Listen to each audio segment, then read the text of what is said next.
You got me there? Okay. Yep. So, all right. So just to save a little bit of time, I have already set up this file. This is going to be our roll plot container file.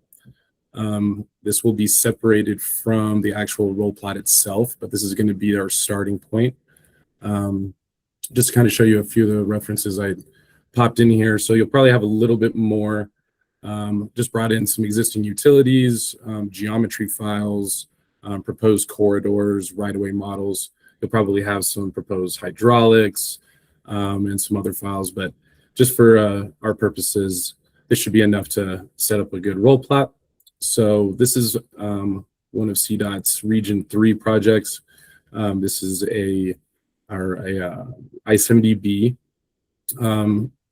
and our extents go from Route and Main up here all the way up to Main and 15th Street with Ute and Pitkin on the right side over here. So wanted to get a quick snapshot of just a portion of the project.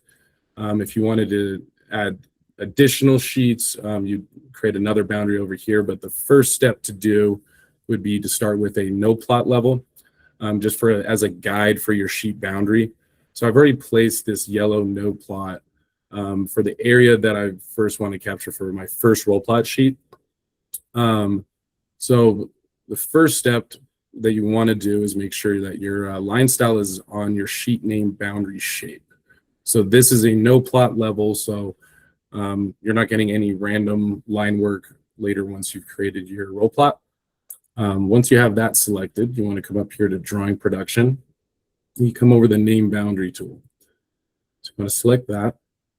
There's a lot of different icons to choose from up here, and we'll go through a couple of these other ones on our sheet boundary setup. But for the roll plot, you'll want to choose the by 2 points.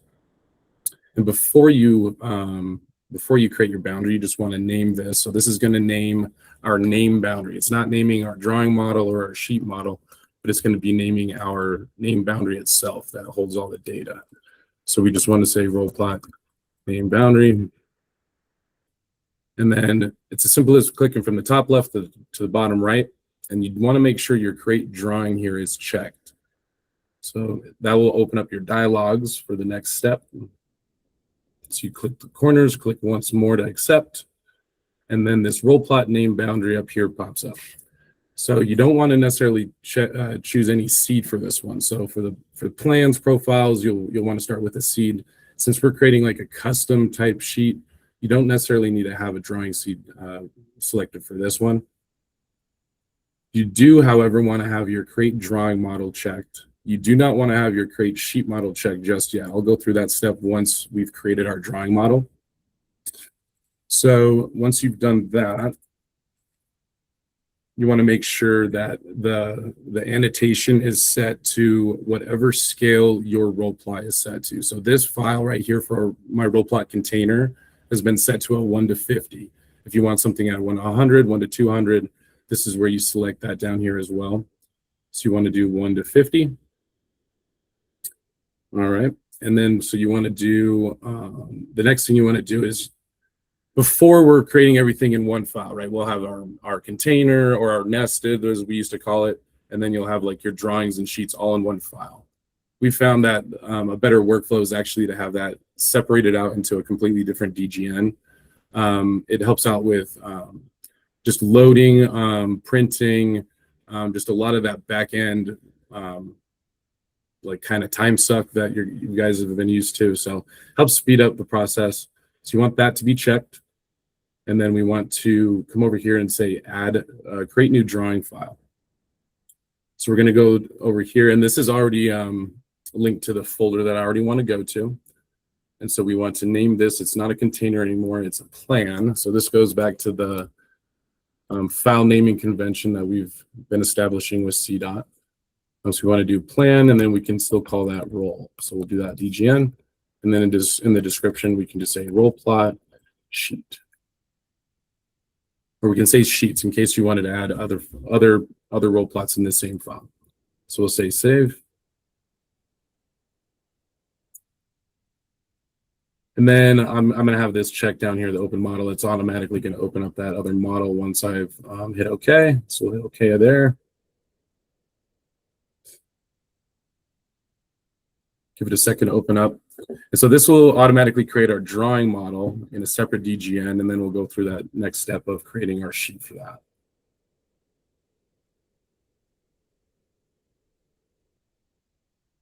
And so that no plot level that I had already set in there, that's an arbitrary size.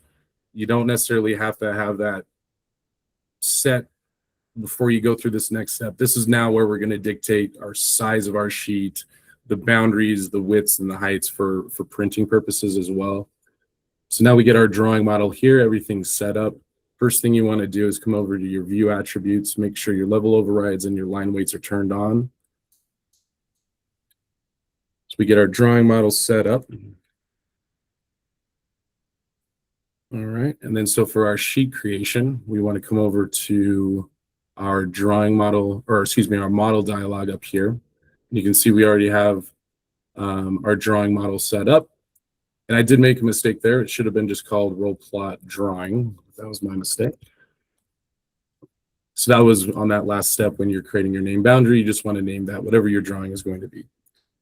All right, so now before we create our sheet, we want to measure what our size of this viewport actually is. So we'll come over to our measurement tool. We'll measure 799, so we'll call that. So we'll come over here and then you divide by your detail scale from your container. So we were at 50 scale, so we want to divide by 50. So right around 16 inches height, and then width for 3,700. Divide that by the detail scale, and we're at 74. So that one actually was even. So that was actually good.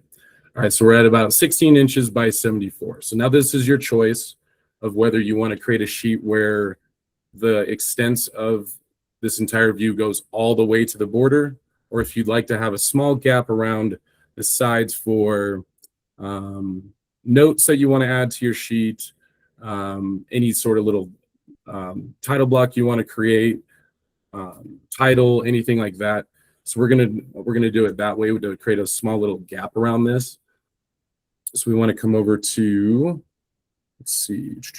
So we come over to the models now, and you come over to this top up here. You go create a new model. And this is where we're going to create our sheet. So you want to make sure your type is sheet from seed. And this is where we can name our name, roll plot sheet. We'll just say roll plot sheet 1 in case you wanted to add a subsequent roll plot to the right. If your project's a little bit large, you want to kind of divvy it up into multiple. So we'll say roll plot sheet 1. It's using the roll plot name boundary. And then you want to make sure your line style scale is annotation. The annotation scale, I believe we keep that the same. Yep, so we keep that one at full size 1:1 because your sheets always need to be at the 1:1. And then this is the important part down here where you want to change this size down here to custom. So you come down here to custom. And since we were at a 16 inch by 74, I'm going to create something that's just a little bit bigger. So instead of 16 inches height, I'm going to do this 18 inches height to create a little bit of a gap. The width, I'm going to, instead of 74, I'm going to create that at 80. And you want to make sure this is in inches. Hit OK. And then you're good to go. Just hit OK there. All right, so now we get our roll plot sheet 1. You can see it's already set up with our boundary, and it'll print to our custom size when we get to that step. So now next step, you want to come up to your references here. And then we're just going to attach that drawing model that's in this file.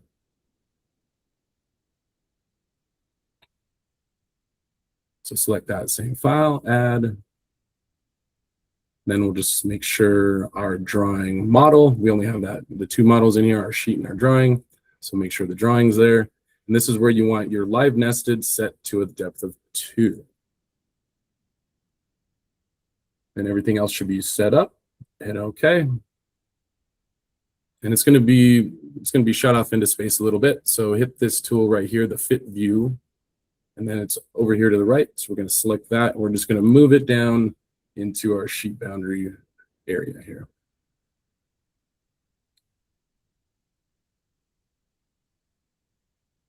Try to get this centered a little bit.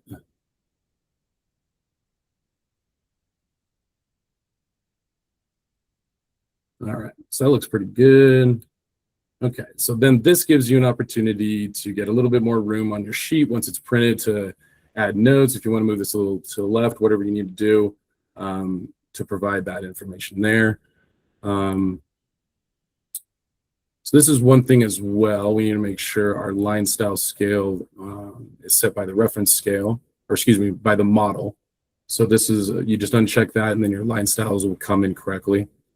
So now you have a choice. If you want, if you just want something basic like this, you don't necessarily want a border around it, then you're good to go. We can go to the next steps of printing.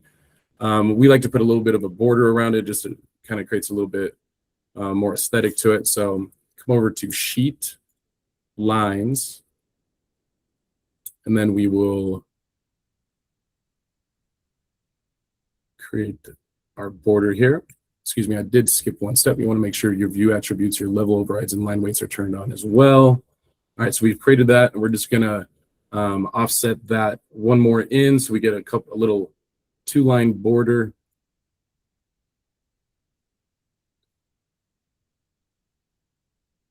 So something like that, just something generic, and you can play with this however you want your look for your roll plot to be. All right, so now we're set up to print now. If there's nothing else we want to add as far as titles or anything like that, or any annotation, so you want to come up to print. And the print will, so you don't have to put a fence on this anymore. You just come up to print and it will find that custom sheet boundary that we created when we created the sheet.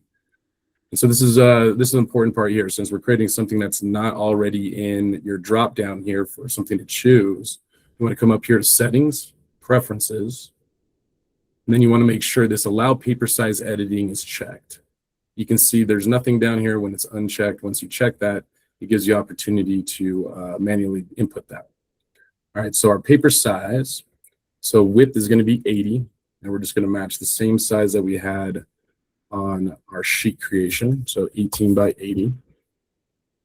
Next step you want to do is click this maximize, and then it'll fit your extents right into your sheet boundary file, or into your area. Next step is we want to make sure our plot config and our pen table is set. So I'm going to come over to these 3 dots right here next to the plot config selection. So Jeremy's already set up a folder with a few of these options in here. Let me see, I think where they were. I think it's minor.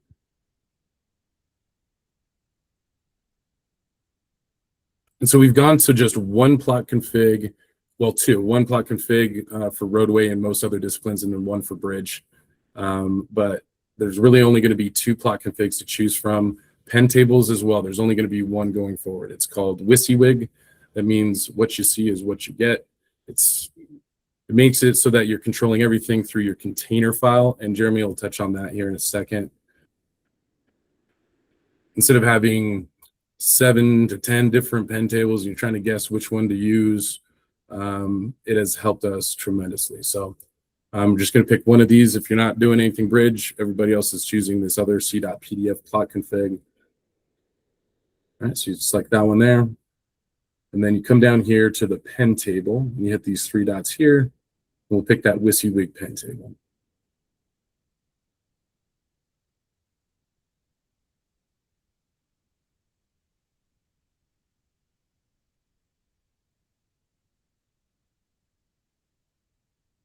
Okay.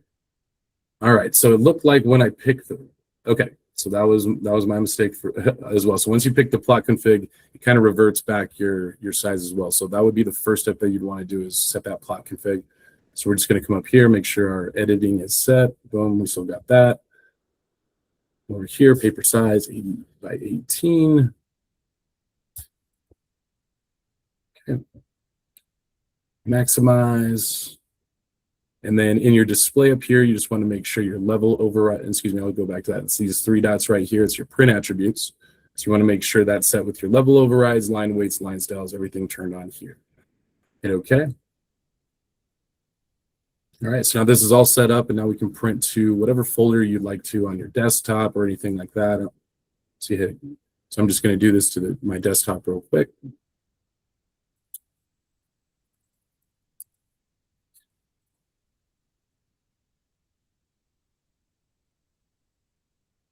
Give it a second.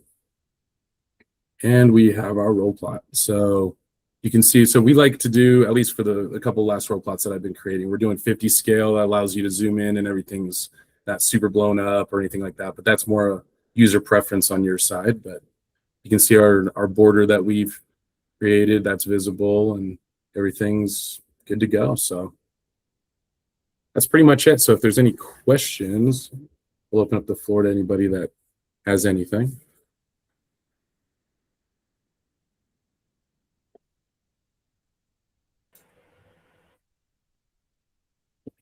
So there was a question about if the other plot configs are going away. They're not going away completely yet.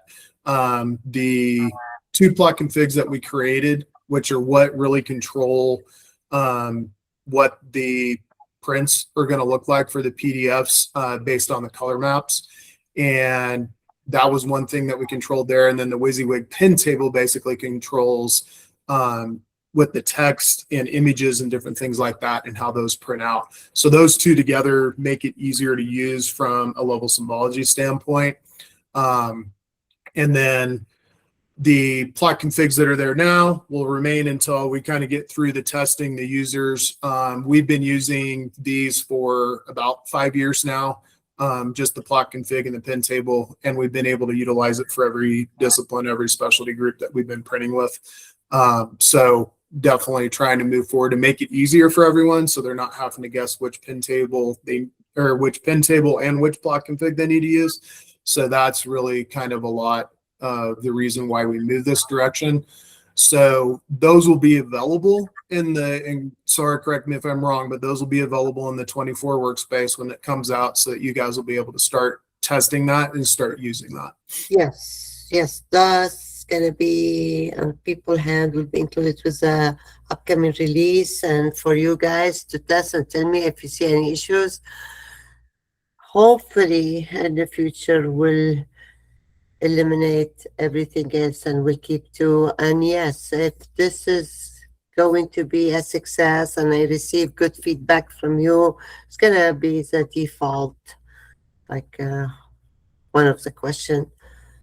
Yeah, and we'll go through the printing and the pin tables and plot config drivers here through, as it kind of is separate through this meeting too, to kind of just talk through what those look like and what they do for everybody. Yeah.